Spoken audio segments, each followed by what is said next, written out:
Boa noite, igreja. Tá certo? Tá, né? Tá certo. Ai. Estou tensa. Estou um pouco tensa para ministrar a palavra do Senhor para nós essa noite. Você tem fome? Eu tô com fome. Tô nervosa, mas eu tenho fome. Amém? Eu queria que vocês já abrissem aí as Bíblias de vocês em 1 Tessalonicenses 5.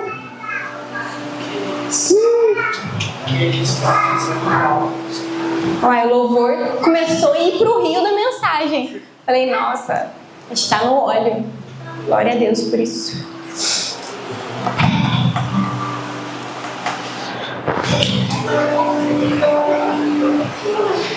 É, 1 Tessalonicenses 5.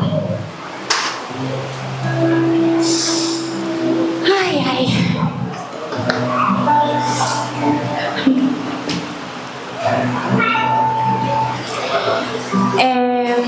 A gente fez bastante oração essa noite, né? Mas coloca a mão no seu coração aí. Vamos fazer uma pequena oração neste momento para que o Senhor abra o seu entendimento essa noite. Deus, eu oro pelos meus irmãos agora, Senhor. E eu oro para que o Espírito de sabedoria e revelação recaia sobre eles, sobre nós, sobre essa comunidade, sobre essa casa. Pai, eu peço para que sejam terras férteis. Deus, eu oro para que toda distração, Jesus, que todo coração endurecido seja arado nessa noite pelo poder da oração, pelo poder do convencimento do Espírito Santo. Deus, te entrego essa palavra, eu entrego cada coisa que será falada e eu oro para que elas sejam flechas, Jesus, no coração dos meus irmãos. Assim eu te peço, Deus. Amém. Todo mundo acredita que já abriu, né? Vou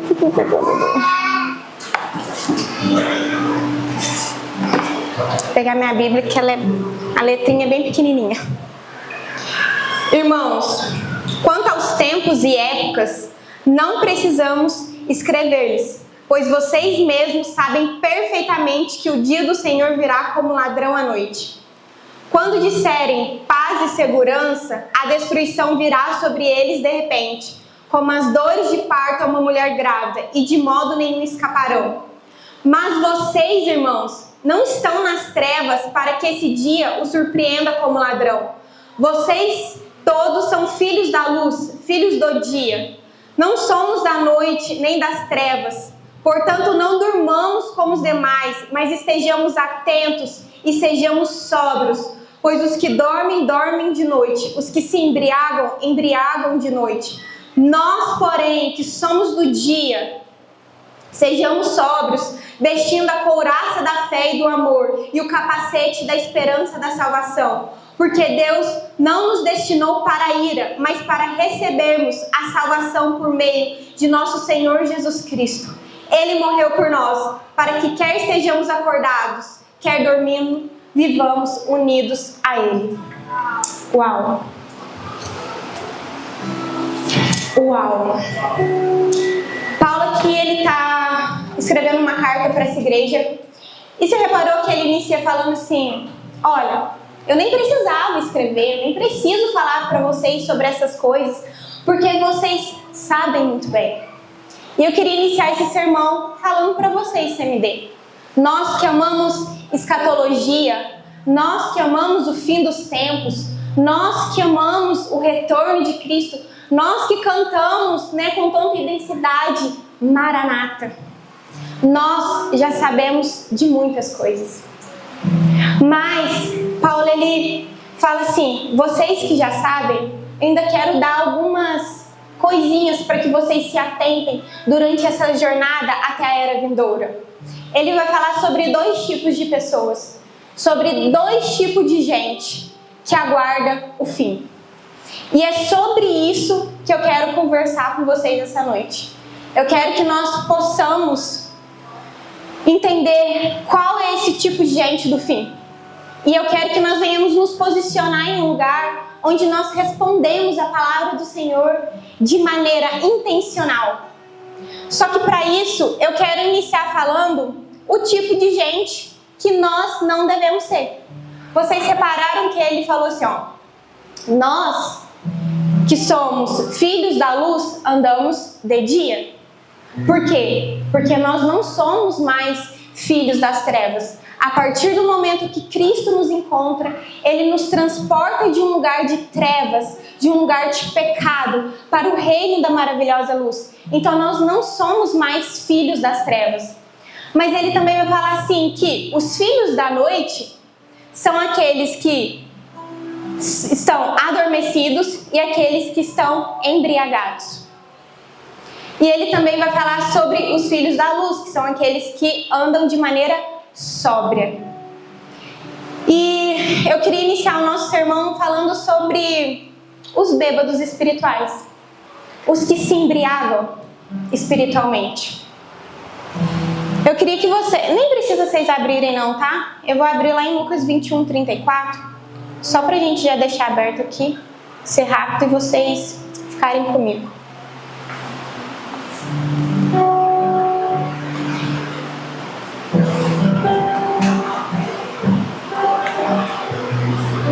Então vamos lá.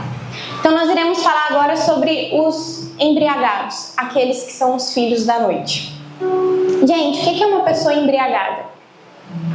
É uma pessoa completamente descontrolada. É uma pessoa que tem uma vida de excesso. O que é embriaguez? É quem toma muita bebida alcoólica.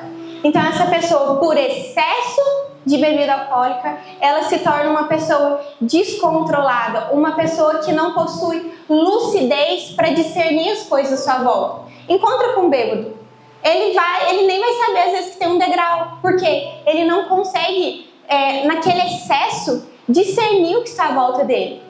E olha o que vai falar em Lucas 21:34, para a gente poder ir linkando em algumas passagens e isso ficar mais claro para nós.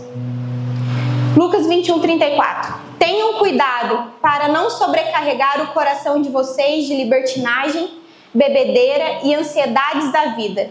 E aquele dia que venha sobre vocês inesperadamente, porque ele virá sobre todos os que vivem na face da terra. Aqui vai falar sobre pessoas que são carregadas de vinho. Quando a gente vai para a palavra sobriedade, que é a palavrinha que tem lá em 1 Tessalonicenses, o antônimo, o oposto de sobriedade é carregado de vinho. Por isso que no texto vai falar os que se embriagam. E o que é pessoas bêbadas? Pessoas ansiosas, pessoas cheias dos cuidados da vida, excessos de cuidado da vida. Então, o que está falando aqui? Vocês que são bêbadas espirituais, o Senhor está falando para que vocês retirem todo o excesso de cuidado da vida. Os bêbados são aqueles ansiosos, aqueles preocupados, aqueles que ficam, meu Deus, o que vai acontecer? Meu Deus, e amanhã? E aquilo outro? E gente, eu não estou falando sobre uma ansiedade natural, né? Ansiedade natural todo mundo tem, por exemplo, eu fui pregar, então o que eu fiquei? Ansiosa, é algo natural. Mas isso não pode roubar a primazia de Cristo. Isso não pode fazer com que eu perca a sensibilidade, a minha lucidez das coisas externas. Isso não pode roubar. Então, sim, nós teremos algumas situações, sim, mas elas não podem substituir o Cristo. E aí, o que pode ser excessos? Vamos supor, eu estava conversando com a Vivi sobre isso. E ela falou assim, Paty, às vezes o meu... Tô te expondo, perdão. O meu excesso é o doce. E aí você pode falar assim, nossa, Paty, mas esse excesso é prejudicial à vida doce? Aonde que isso é um problema para o Senhor? Isso pode virar uma glutonaria. Isso pode virar um pecado que o Senhor abomina.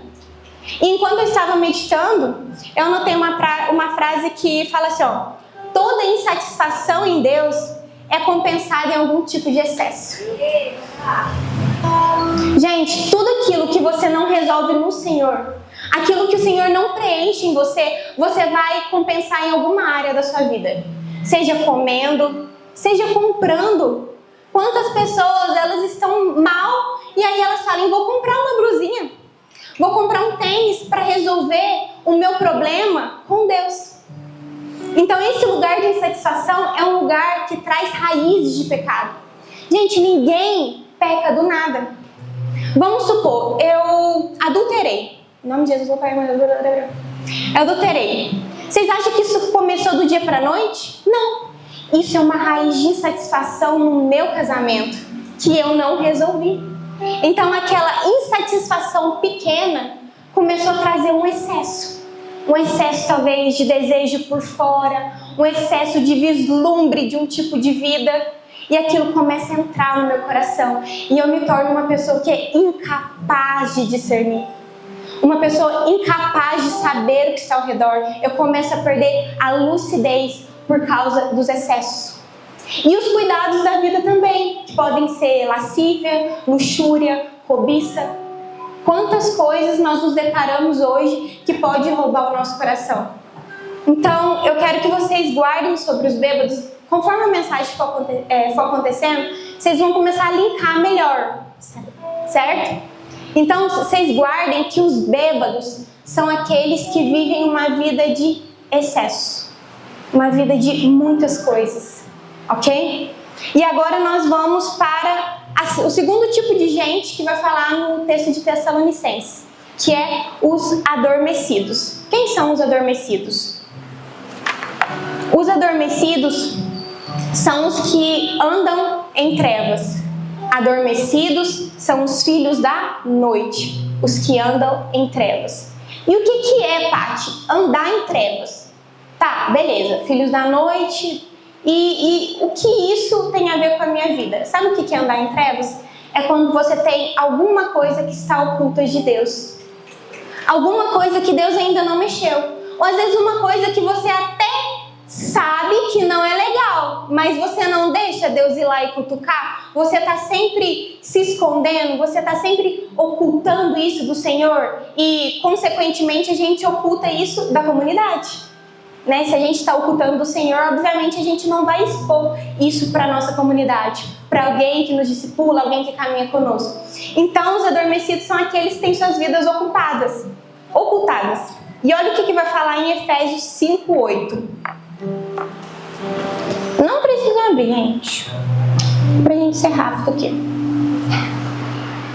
Efésios 5:8. Porque outra hora vocês eram trevas, mas agora são luz no Senhor. Vivam como filhos da luz, pois o fruto da luz consiste em toda bondade, justiça e verdade. E aprendam a discernir o que é agradável ao Senhor. Não participem das obras infrutíferas das trevas, antes exponham a luz.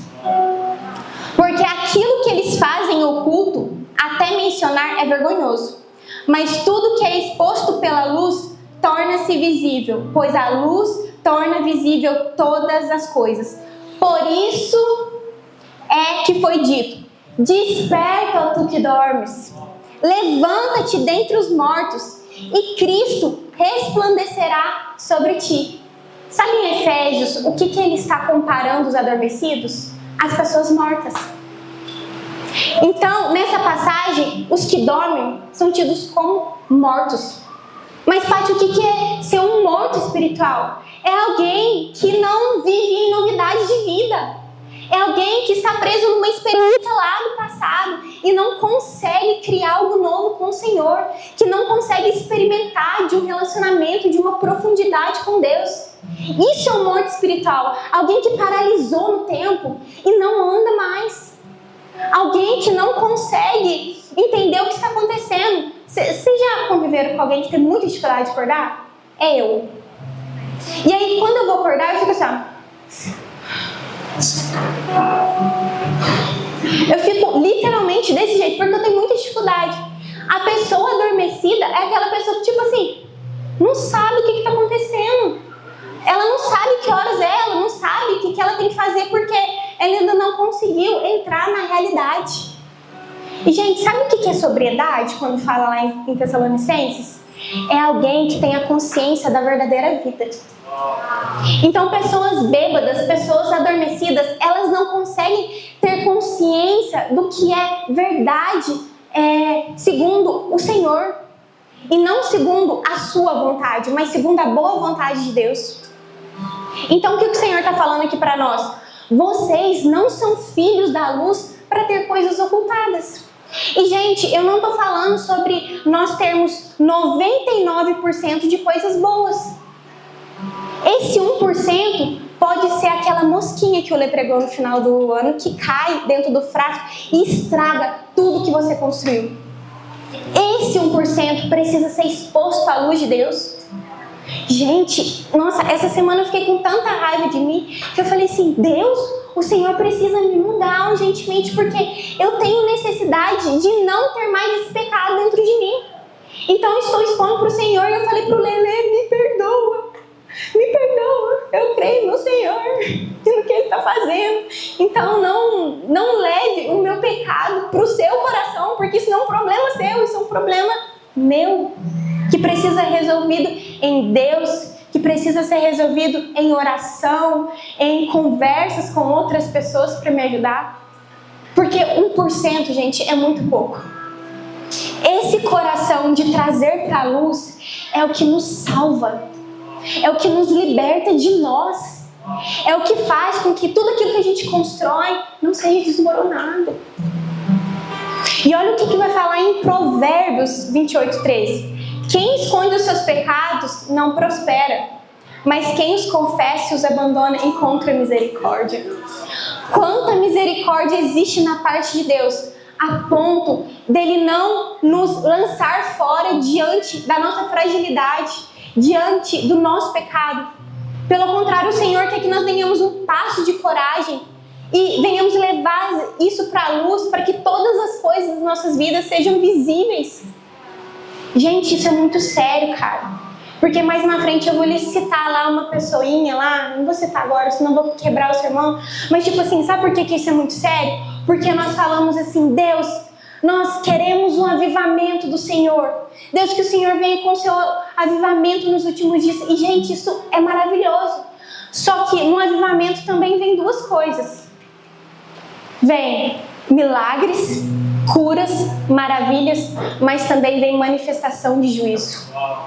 Gente, a gente não vai experimentar um juízo só no final dos tempos. O Senhor começa a derramar juízo agora. E muitas das vezes é juízo da parte de Deus para que nós venhamos nos consertar com o Senhor e levar a nossa vida de uma vez para a luz, para que todas as coisas estejam visíveis para Ele. Gente, isso não é para mim, isso não é para quem começou na fé, isso não é para você que ainda não se converteu e está flertando, isso não é para você que está voltando, isso não é para você que tem 20 anos de evangelho, isso é para todo mundo que está em Cristo Jesus.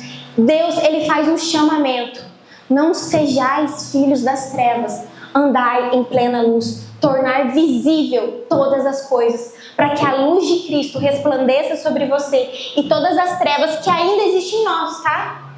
Porque, gente, a gente está aqui, mas a gente tem muita coisa para mudar. Eu tenho muita coisa para mudar e eu preciso que essas trevas, elas sejam dissipadas pelo poder do Espírito Santo. Então, os adormecidos são aqueles que vivem em trevas.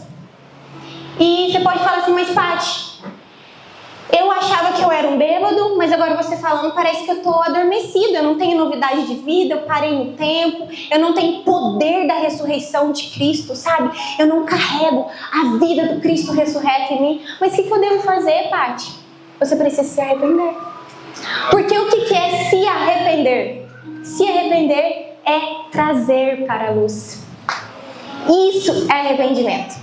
É você trazer o que estava oculto para a luz de Cristo, para Ele resplandecer essa luz sobre você.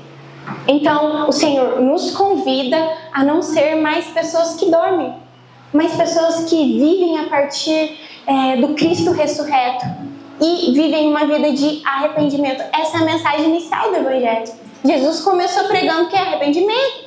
João Batista perdeu sua cabeça porque ele era doidão e a mensagem que ele carregava era uma mensagem viva de arrependimento. E arrependimento por quê? Por quê, gente? Por quê?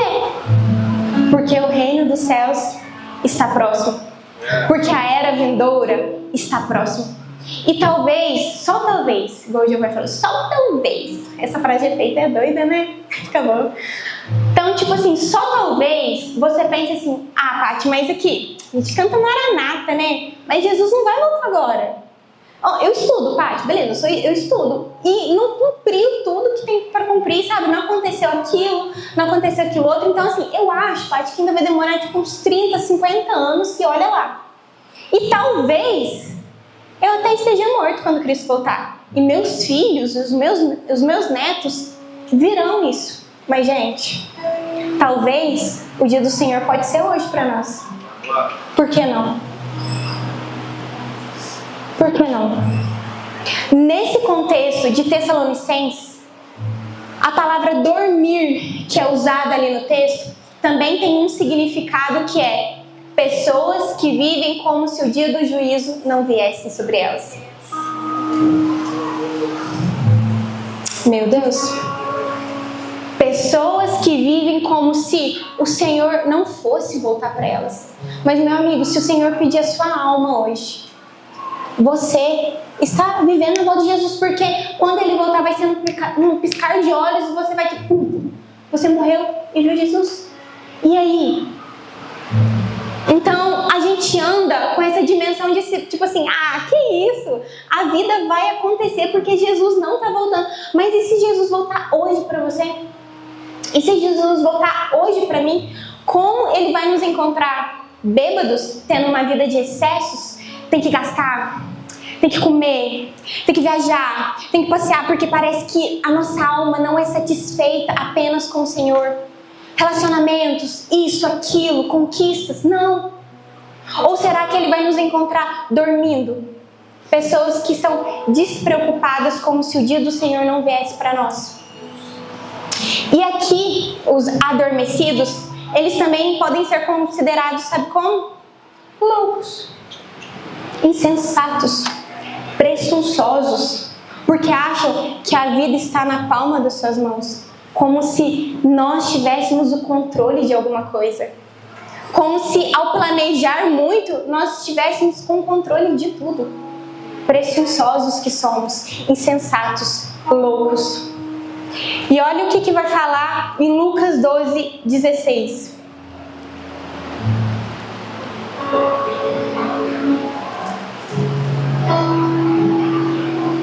Então lhes contou esta parábola. A terra de certo homem rico produziu muito. Ele pensou consigo mesmo: o que vou fazer? Não tenho onde armazenar minha colheita. Então disse: já sei o que eu vou fazer. Vou derrubar os meus celeiros e construir outros maiores. E ali guardarei toda a minha safra e todos os meus bens. E direi a mim mesmo: você tem grande quantidade de bens, armazenados para muitos anos. Descanse, coma, beba e alegre-se. Olha o que vai falar. Contudo, Deus lhe disse: insensato, louco, esta noite a sua vida será exigida. Então quem ficará com o que você preparou? Os adormecidos também são considerados como loucos. Eu vou construir um celeiro, eu vou fazer um ajuntamento de bens. E, gente, aqui eu não tô falando sobre você ter uma reserva. Não, gente, isso é sadio, tá? Tem uma reserva de emergência, tem ali um dinheirinho, se você ficar doente, seu filho, isso não é um problema. Mas é quando a sua vida, ela só gira em torno desse ajuntamento. Como se Deus não vier considerado como um louco pelo Senhor. Não sou eu que estou falando que nós podemos nos tornar loucos. É a Bíblia que está falando insensato. E aí o que vai falar? O que ele fala? Ah, agora eu posso armazenar meus bens. Que isso, ó, tô com o burro na sombra. Vou comer, vou beber, vou me alegrar. É tudo isso que eu precisava para o fim da minha vida. O que a Bíblia também vai falar? Que como será o dia de Noé? Eles vão comer, beber, dar-se em casamento. Eles vão viver como se o dia do Senhor não viesse sobre eles. Então o que o Senhor está falando? Estejam alertas.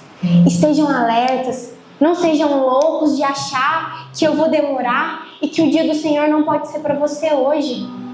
Que o dia do Senhor não pode ser para você daqui uma semana, daqui um mês. E se eu surpreender você? O que eu vou encontrar?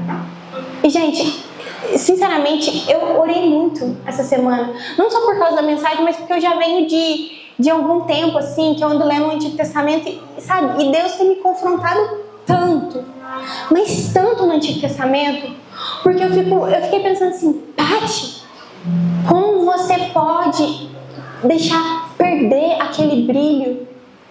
Como se o Senhor não estivesse te vendo, como se o Senhor não estivesse te notando. Gente, Deus nos vê. Deus vê cada fração de segundo das nossas vidas.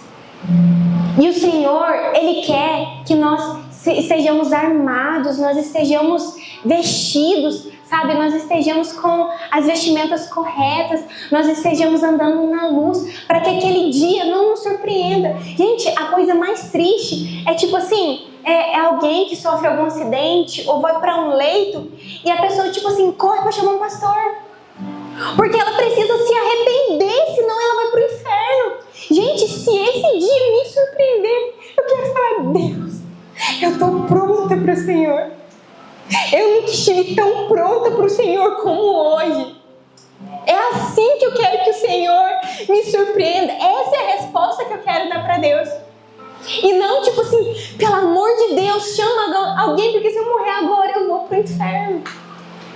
Isso é uma vida de libertinagem. Isso é uma vida de graça barata.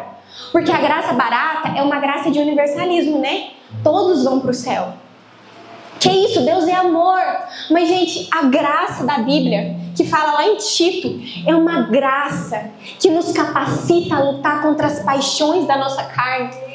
É essa graça que nos aperfeiçoa até que nós sejamos semelhantes à pessoa de Cristo. Essa é a graça do Evangelho. Esse é o Evangelho verdadeiro. É aquele que entra em mim e mexe em tudo. É aquele que dissipa todas as minhas trevas. Esse é o Evangelho de Cristo. Então não durmamos como os demais. Não venhamos nos embriagar como os demais, mas vivamos de maneira sóbria, com consciência da verdadeira vida, que é a vida que o Senhor nos chamou para viver, uma vida plena nele. Vamos voltar aqui.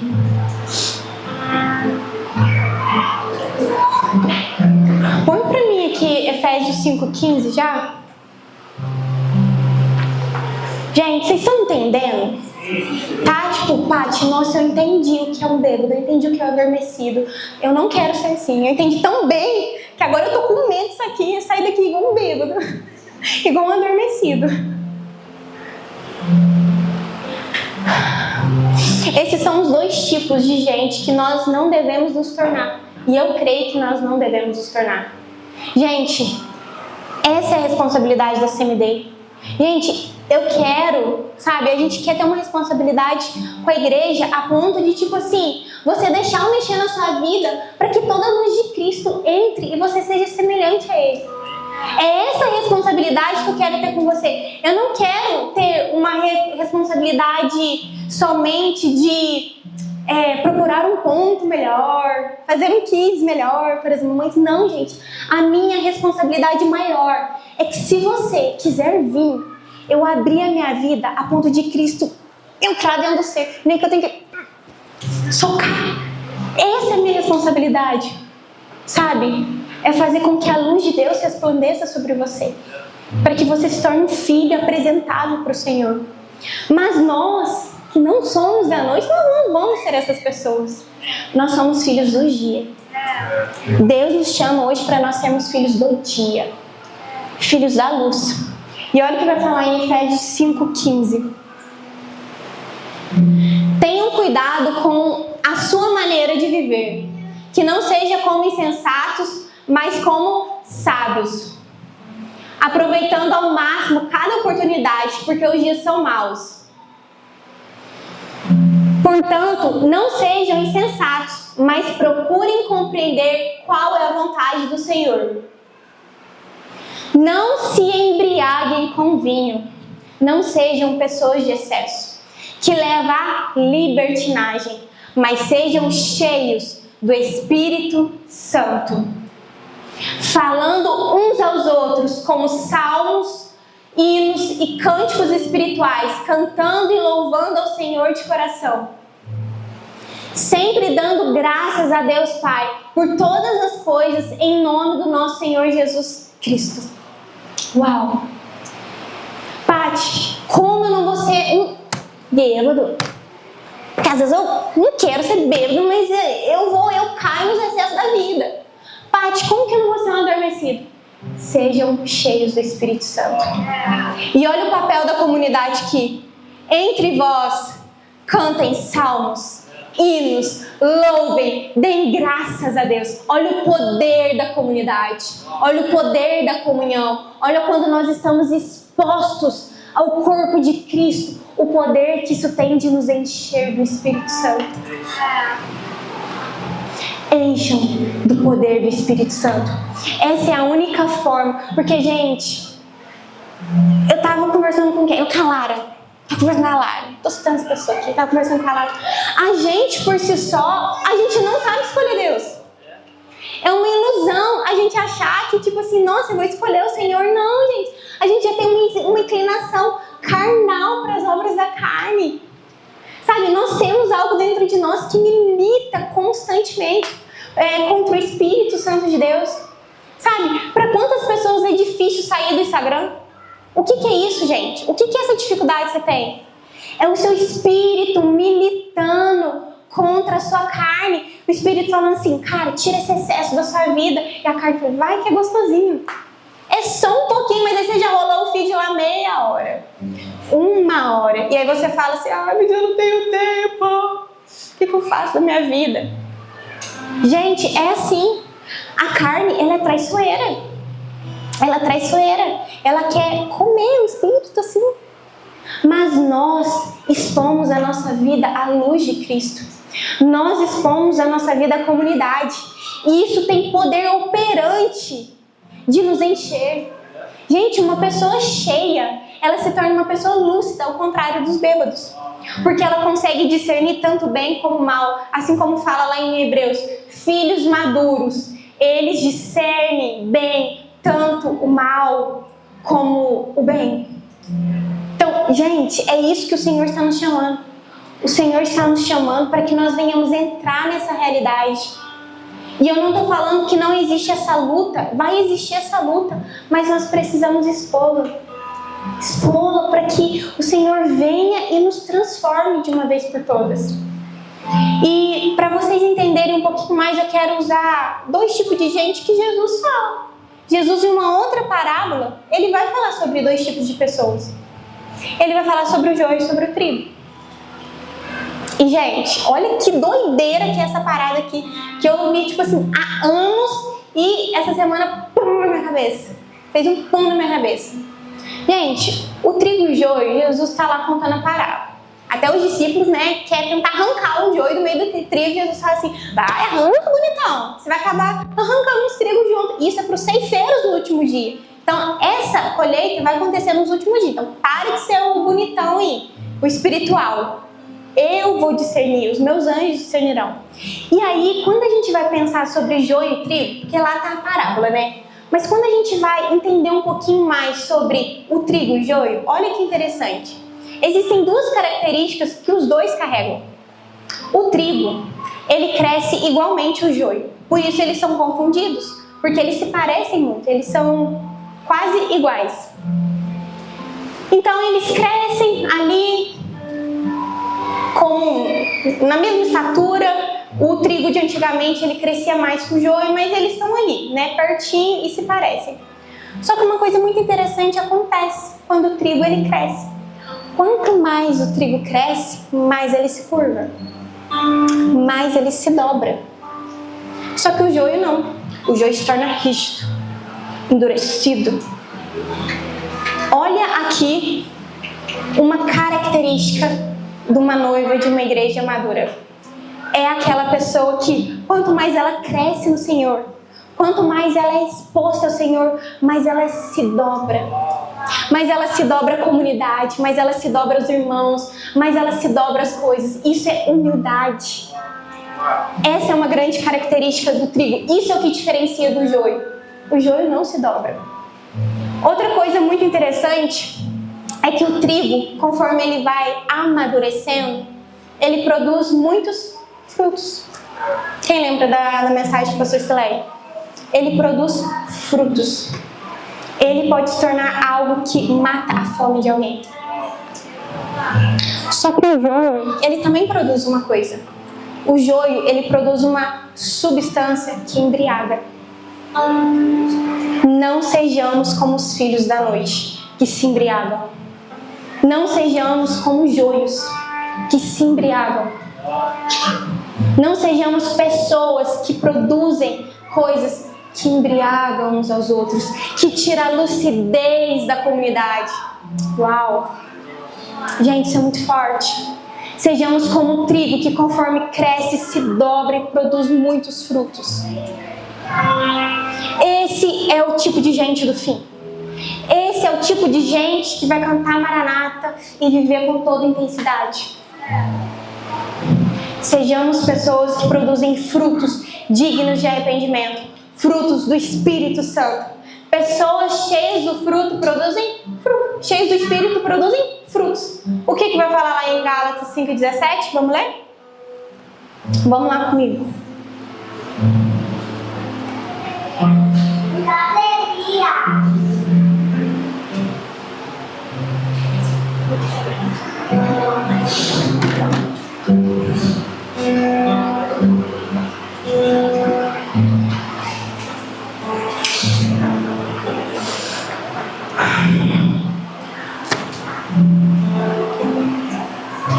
Pois a carne deseja o que é contrário ao Espírito.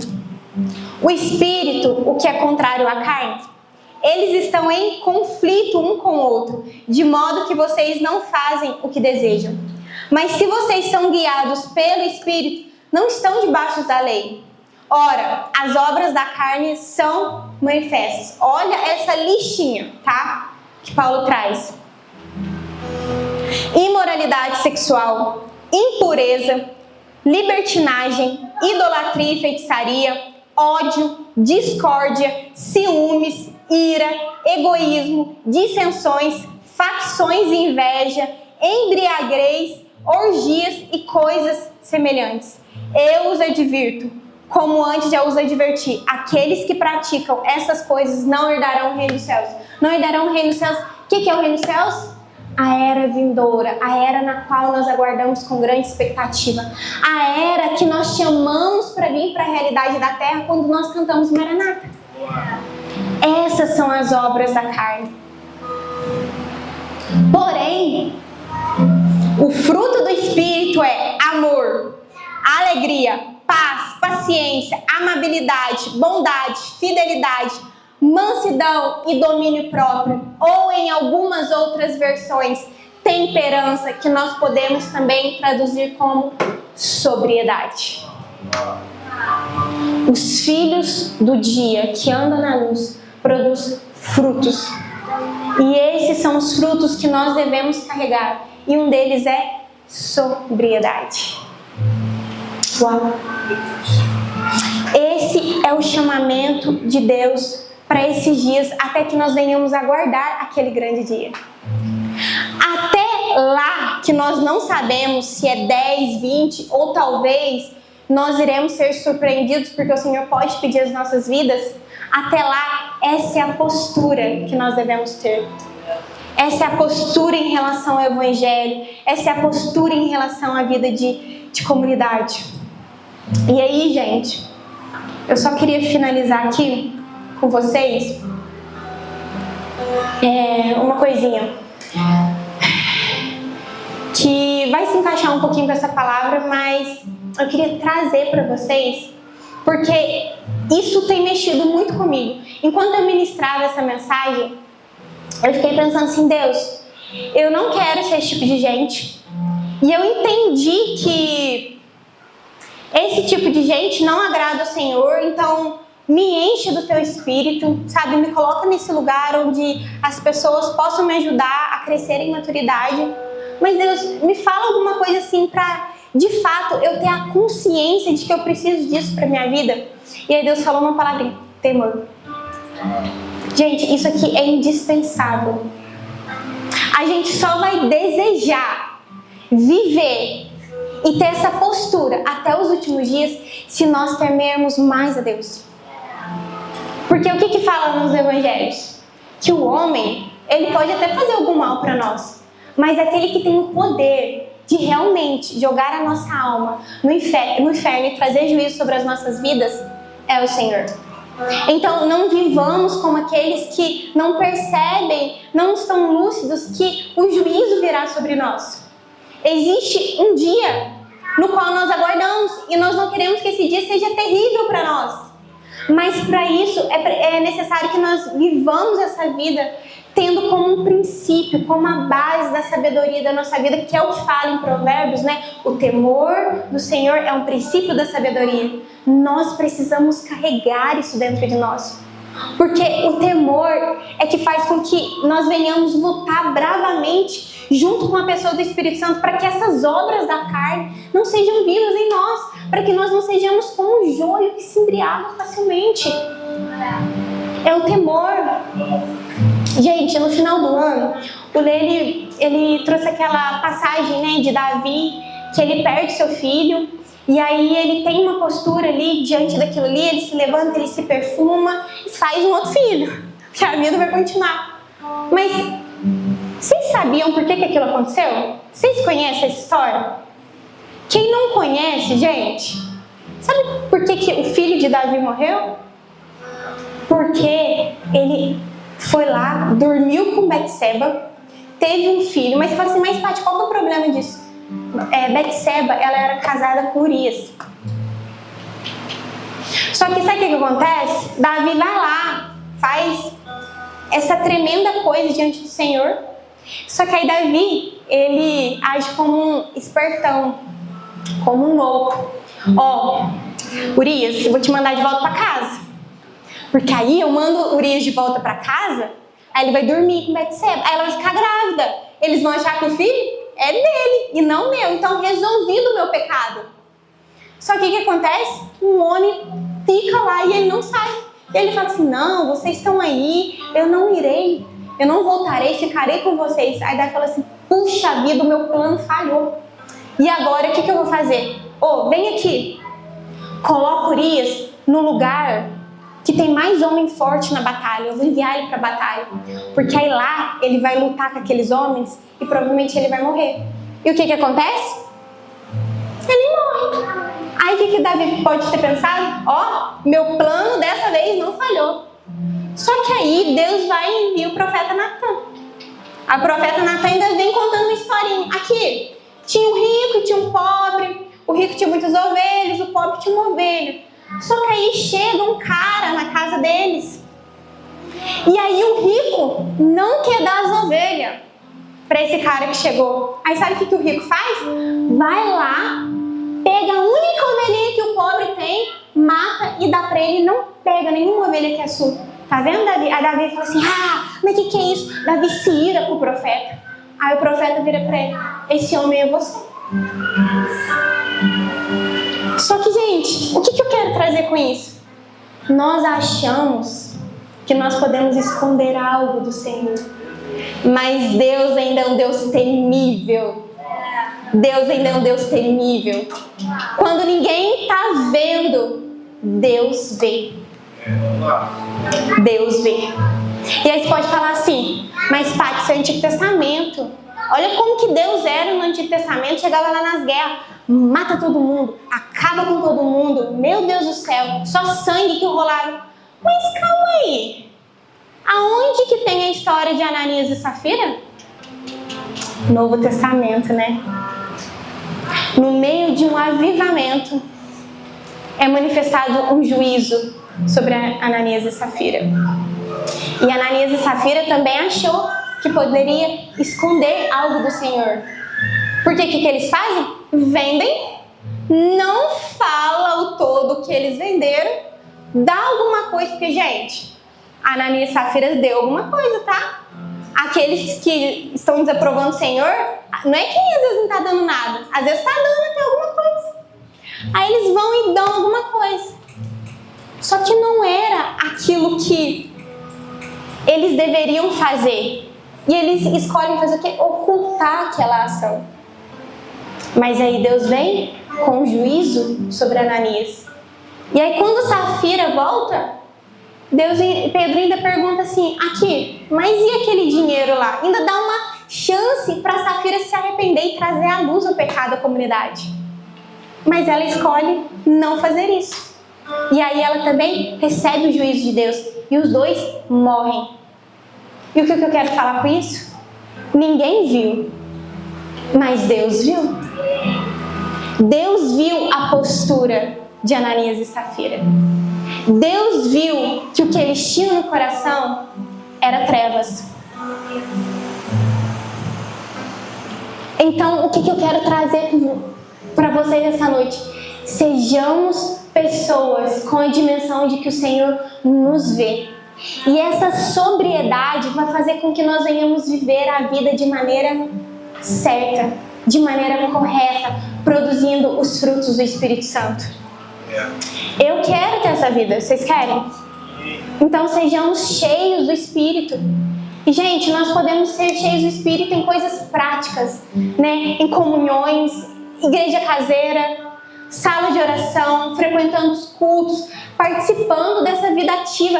Isso tem o poder de fazer com que o Espírito nos encha e cada vez mais nós vamos temer ao Deus que é temível. E nós vamos escolher fazer o que é correto juntamente com o Espírito Santo. Então sejamos filhos da luz e não os filhos que andam em trevas. E para nós finalizarmos, eu quero ler com você 1 Pedro 4:7.